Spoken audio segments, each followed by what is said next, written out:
Welcome to your deep dive. Yes. Today we're exploring good energy, the surprising connection between metabolism and limitless health by Dr. Calley Means. Oh, wow. This looks really interesting. You sent over some excerpts that really caught my eye, so let's jump right in. Okay, yeah, let's get into it. It's fascinating how Dr. Means uses this good energy framework to connect the dots between health issues we usually think of as totally separate. Sinus infections, depression, infertility, even hearing loss. Really? Hearing loss, too. She links them all back to how efficiently our cells are producing energy. Okay. It's almost like she's saying our cells have this ancient wisdom, this blueprint for how we're supposed to thrive. But modern life has thrown a wrench in the works. Yeah, like what kinds of things is she talking about? Exactly. Oh, okay. Dr. Means argues that the current medical system is like putting a Band-Aid on a bullet wound. Oh, wow. It focuses on managing symptoms, not addressing the root causes of illness. And she uses her own health journey as a case in point. Oh, interesting. She went from being a surgeon to completely shifting her focus to this preventative good energy approach. Wait, she was a surgeon? Yeah. What made her make such a drastic change? She talks about struggling with her weight, depression, and even witnessing her mom battling chronic illness. And make her realize that cutting people open wasn't getting to the heart of the problem. Yeah, I see that. She wanted to understand why our bodies malfunction in the first place. Okay, so like the underlying reason. Okay, so let's unpack this good energy idea a bit further. Okay. What's the science behind it? Yeah, how does it all actually work? Dr. Means breaks it down in a really accessible way. Good. She talks about mitochondria, those tiny powerhouses inside our cells that are responsible for converting food into usable energy. Right. When they're functioning optimally, we have good energy. Okay. But when they're damaged by things like excess sugar, toxins, even lack of sleep, that's when we start experiencing problems. Right, so the mitochondria being damaged is what causes the bad energy. So if our mitochondria are struggling, what might we actually notice? Yeah, like how would we know? The symptoms can be surprisingly diverse. Okay. You might feel fatigue, have brain fog, experience digestive issues, hormonal imbalances, or even chronic pain. Wow. What's often missed is that these seemingly separate problems might actually stem from the same root cause: bad energy at the cellular level. That's crazy to think about. Like all those things can be connected back to how well our cells are functioning. So how do we actually know if our cells are producing good energy or bad energy? Yeah. Is it just a feeling? Yeah, is it just how we feel? Not necessarily. Okay. Dr. Means highlights specific blood tests that can give us insights into our metabolic health. Oh, that's cool. Things like fasting glucose, triglyceride to HDL ratio, and HbA1c. Okay. These can reveal early signs of metabolic dysfunction long before a chronic disease develops. It's about being proactive, not waiting till something's wrong, right? I love that she gives you concrete data points to track, not just relying on how you feel. Right. Like, did you know you can request these specific blood tests at your yearly physical? Absolutely. Okay, cool. And it's about understanding that we can actually influence these markers through our lifestyle choices. This is where the empowering part comes in. Yeah. We're not just victims of our genes or our circumstances. Okay, so let's say we've looked at these markers and realized things could be better. Right. Where do we even begin? Dr. Means offers a ton of practical tips. Okay, good. It's not just about diet, though that plays a big role. It's also about sleep, movement, stress management, even minimizing exposure to environmental toxins. Okay. She stresses that even small changes can make a difference. Like what? Like what? Yeah, give me an example of a small change with a big impact. One simple but powerful change is making sure you're getting enough protein at every meal. Okay. Aim for at least 30 grams. 30 grams, okay. This helps stabilize blood sugar, which is crucial for supporting healthy energy production. So no more sugary cereal for breakfast? Not necessarily. Okay. But maybe adding some Greek yogurt or a handful of nuts to that cereal would be a good step in the right direction. Yeah, okay. That makes sense. So it's about making those little tweaks that add up over time. Exactly. Okay. And those tweaks might look different for each person. This is where understanding the principles behind good energy comes in. Okay, let's dive into those principles. Okay. First up, diet. We've talked about ultra-processed foods being a problem, but what are some specifics on what to avoid and what to eat more of? One of the biggest offenders she calls out is refined industrial vegetable and seed oils. Oh, really? Remember those heart-healthy vegetable oils? Yeah. Turns out they may be doing more harm than good. Interesting. Dr. Means breaks down how their processing and high omega-6 content can actually fuel inflammation. So we're talking canola oil, corn oil, soybean oil, all those common ones, right? Exactly. Okay. Dr. Means suggests swapping those out for healthier alternatives, like olive oil, avocado oil, coconut oil, and animal fats, like butter and ghee. Interesting. It's not about fearing all fat, but being more selective about the types of fat we consume. Yeah. What about grains? Are all grains bad? Not necessarily. Okay. But she makes a strong case against ultra-processed grains, like white bread, white rice, and most crackers. Right. These have been stripped of their fiber, which is important for our gut health and blood sugar regulation.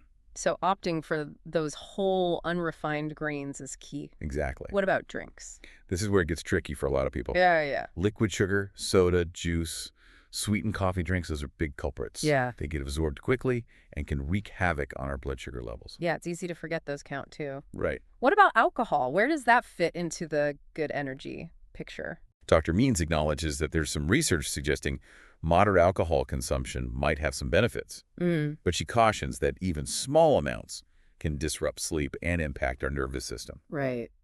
And heavy drinking is definitely a no-go for metabolic health.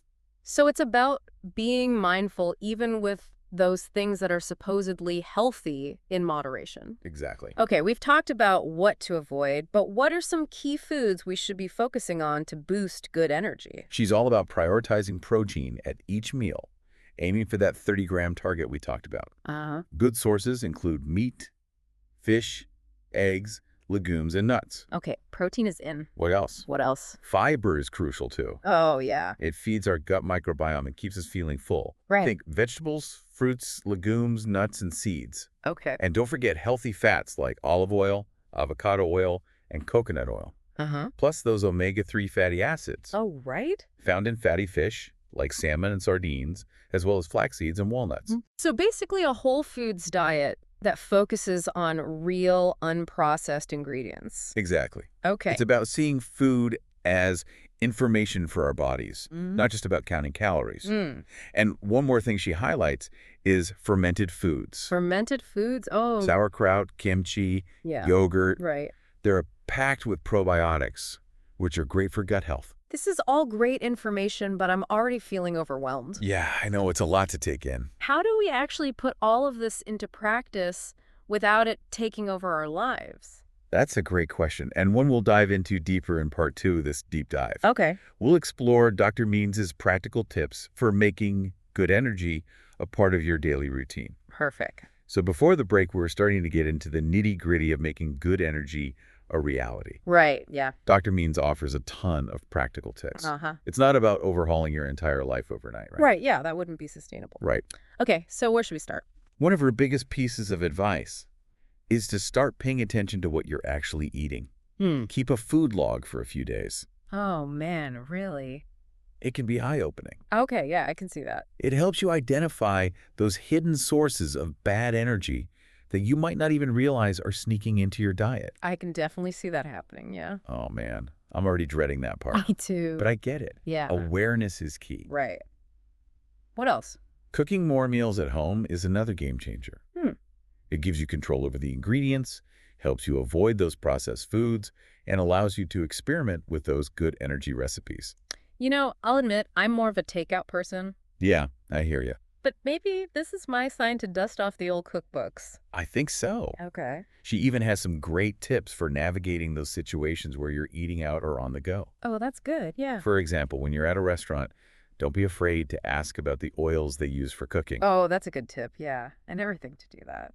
Yeah, and opting for dishes that are grilled, baked, or steamed instead of fried can make a big difference. Good point. Yeah, it's about making those conscious choices even when you're not in your own kitchen. What about snacks? Right. Those are my weakness. Don't worry, she's got you covered there too. Oh, good. Things like organic nut butters, seaweed snacks, hard-boiled eggs, plain yogurt with berries. Okay, those sound pretty good, actually. Yeah. I can work with that. There are plenty of healthy and convenient options out there. Okay, that's actually making me feel a bit more hopeful. Good, I'm glad. But what about those times when willpower just isn't enough? Like you just can't resist? This is where Dr. Means' insights into the psychology of eating come in. Oh, interesting. She talks about how our modern food environment is designed to make us overeat. Right, yeah. It's everywhere you look. We're constantly bombarded with ads, tempting smells, and those ultra-processed foods that are engineered to be addictive. Uh-huh. Yeah, so it's not just about willpower. So it's not just about willpower. It's about understanding the forces working against us. It's like a system designed to make us fail, almost. Exactly.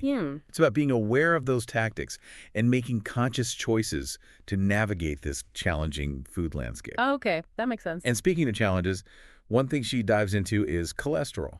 Oh, yeah, yes. You know, the good versus bad cholesterol debate. Oh, yeah, I remember hearing about that for years, but I'm still fuzzy on the details. She explains that it's not just about your total cholesterol number, Okay. but the ratio between HDL, the good cholesterol, Right? and LDL, Okay. the bad cholesterol. Right. And even within those categories, there are subtypes like small, dense LDL particles, which are particularly harmful. Wow, okay, I didn't know that. So it's more nuanced than just lowering your total cholesterol. Exactly. Okay. And she talks about how factors like insulin resistance and inflammation can actually contribute to the formation of those harmful LDL particles. So it's not just about lowering cholesterol, but addressing those underlying metabolic issues. Exactly. Makes sense. Makes sense. So what does she say about heart disease? Right. I thought high cholesterol was the main culprit there. She challenges that conventional wisdom. Oh, really? Okay. Dr. Means points out that inflammation plays a huge role. Inflammation can damage the lining of your blood vessels, making them more vulnerable to plaque buildup, which can lead to heart attacks and strokes. Wow, I never thought about it that way. And guess what? What? Those things that contribute to bad energy, poor diet, lack of sleep, chronic stress, they all contribute to inflammation too. It's all connected. Exactly. Crazy. And she also talks about the connection between metabolic health and conditions like autoimmune disease and even infertility. Seriously? Wow, okay. She explains that when your cells aren't producing energy efficiently, it can trigger your immune system to attack healthy tissues. And hormonal imbalances, often linked to metabolic dysfunction, can interfere with ovulation, sperm production, and even the implantation of a fertilized egg. Wow. So basically, taking care of your metabolic health is like taking care of your entire body. Exactly. Makes sense. And she emphasizes that even if you're not currently experiencing any major health issues, prioritizing those good energy habits can boost your energy levels, improve your cognitive function, enhance your mood, and make you more resilient. Okay, I'm sold, but let's be real, life gets busy. Right. Work, family, social commitments. How do we make time for all this good energy stuff? She gets that. Okay, good. It's not about adding more things to your to-do list. Okay. It's about integrating these habits into your existing routine and finding ways to make them enjoyable and sustainable. So it's not about deprivation or restriction, but about finding a way to make healthy living a part of your everyday life. Exactly. That sounds more doable. Speaking of everyday life, let's talk about sleep. Oh, yeah, sleep. Dr. Means shares some pretty eye-opening statistics about the impact of sleep on our metabolic health. Okay. It's not just about feeling rested. It's about our cells functioning properly. Okay, preach. I know I don't get enough sleep, but what's the big deal? Like, what happens? She points out that even a few nights of poor sleep can lead to insulin resistance, increased inflammation, and impaired mitochondrial function. It's like a domino effect of negative consequences for your cellular energy production. Yikes. So those late-night Netflix binges are really doing me in, huh? That blue light emitted from screens actually suppresses melatonin production, the hormone that helps us fall asleep. Okay, so maybe I need to rethink my evening routine. Creating a sleep-conducive environment is key. Dim the lights a few hours before bed, avoid screens, and make sure your bedroom is dark, cool, and quiet. That makes sense. And consistency is important too. Okay. Try to stick to a regular sleep schedule as much as possible. So even on weekends? Ideally, yes. It helps regulate your circadian rhythm and improves your sleep quality. Okay, that might be a tough one, but worth it if it means I'll have more good energy. What about naps? Good or bad?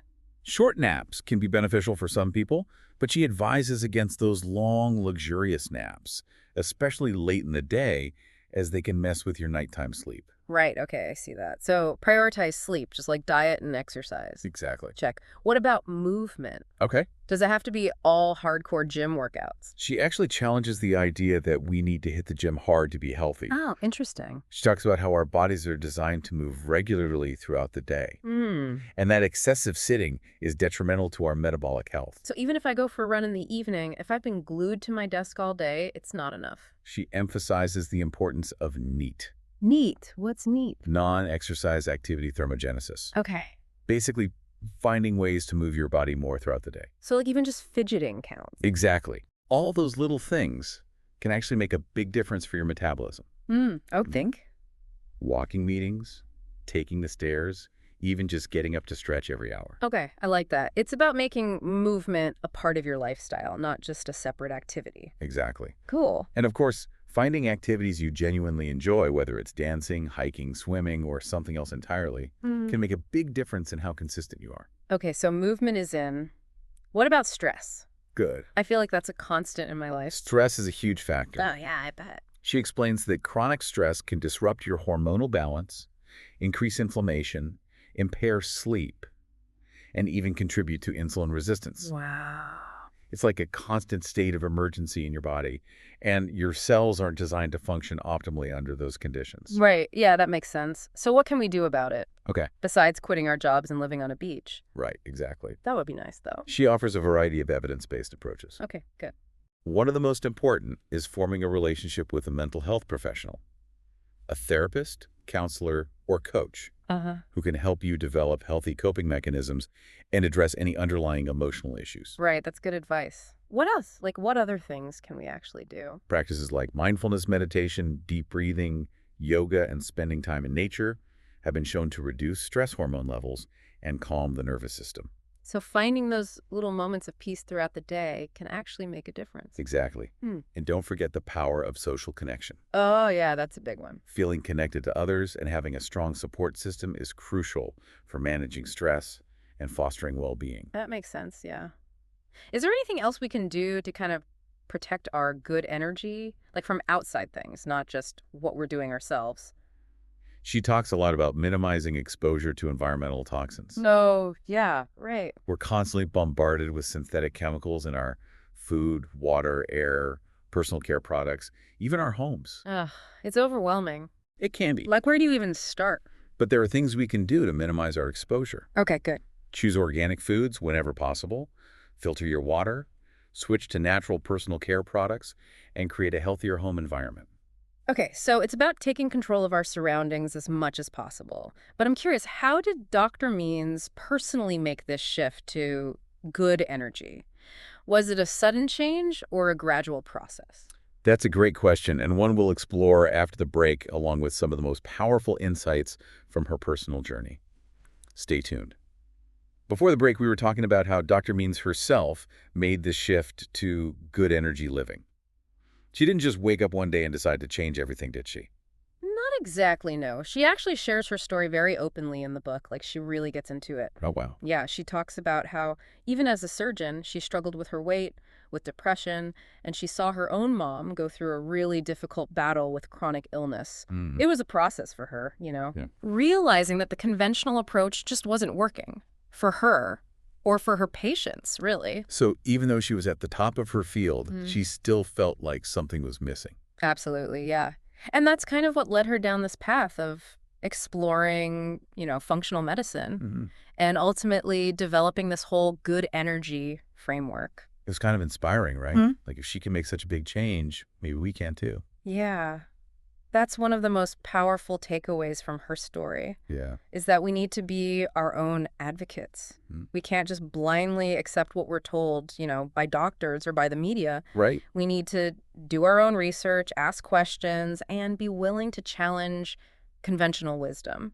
I think a lot of people are hesitant to do that, though, right? Yeah, for sure. They feel like they don't have the knowledge or the authority to question medical professionals. She really encourages us to push past that fear, though, to see ourselves as active participants in our own health journey, not just, you know, passive recipients of care. Yeah. And she provides so much information in the book to empower us to do just that. She even goes so far as to critique the medical system itself. Yes, she does. She doesn't shy away from pointing out the flaws in the system and how it often prioritizes profit over patient well-being, Yeah. She talks about how the system is often geared towards treating symptoms, not addressing root causes, and how this can lead to a cycle of dependence on medication and interventions that don't actually solve the underlying problem. It's definitely a thought-provoking perspective.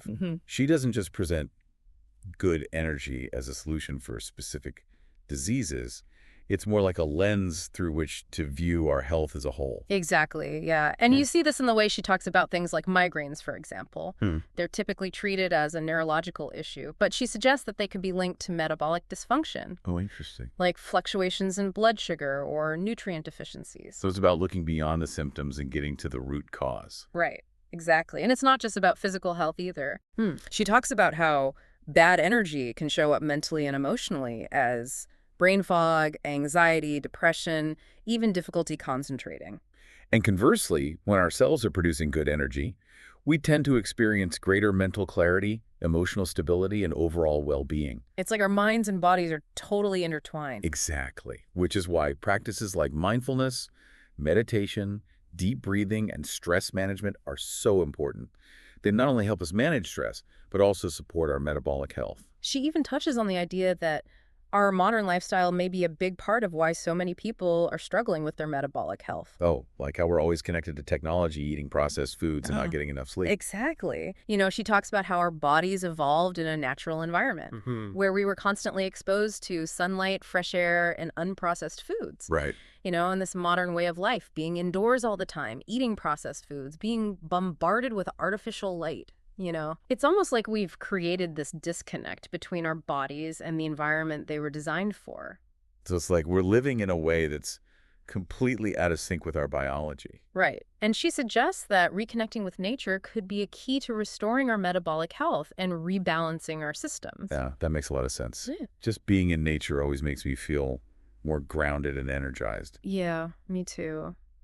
She also talks about the importance of respecting our biological clock, our circadian rhythm, which is basically our body's internal clock that regulates things like sleep-wake cycles, hormone production, and even cellular energy production. And she points out that our modern lifestyle often disrupts these natural rhythms, which can contribute to metabolic dysfunction. Right, yeah. Things like artificial light at night, irregular sleep schedules, shift work, even eating late at night. So it's not just about what we eat, but when we eat. Exactly. She recommends having your largest meal earlier in the day when your metabolism is most active, and avoiding big meals late at night when your body is preparing for sleep. And of course, getting enough sunlight during the day to help regulate that circadian rhythm.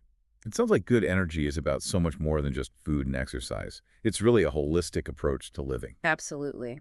It's about creating a lifestyle that supports your physical, mental, emotional, and even spiritual well-being. Yeah. And Dr. Means makes a compelling case that this isn't just about individual health. What do you mean? It's about creating a healthier and more sustainable world for everyone. Oh, interesting. Yeah, so she talks about advocating for a food system that prioritizes nutrient-dense whole foods and minimizes processed foods, She encourages us to support sustainable agriculture, reduce our environmental footprint, and make choices that benefit both our health and the health of the planet. So it's about recognizing that our choices have a ripple effect beyond ourselves. Exactly. It's about taking responsibility for our own health, but also recognizing that we're all interconnected and that we have a role to play in creating a healthier future for everyone. Wow, this has been an incredible deep dive. I feel like I have so much to think about and so many changes I want to make.